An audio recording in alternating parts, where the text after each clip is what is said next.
Hello and welcome to the first tutorial in Series 2 on painting hair and beards.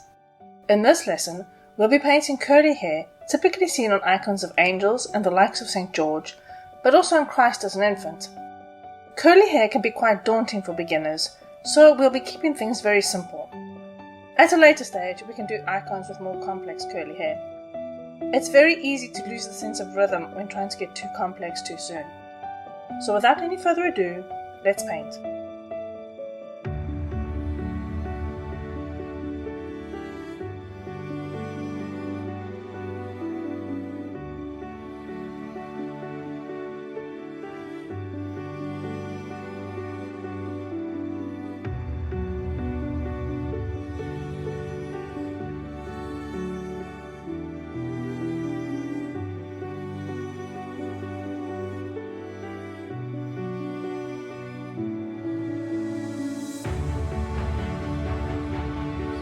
And we're going to add some yellow ochre to that. This colour is going to be lighter and cooler than the hair plasmos.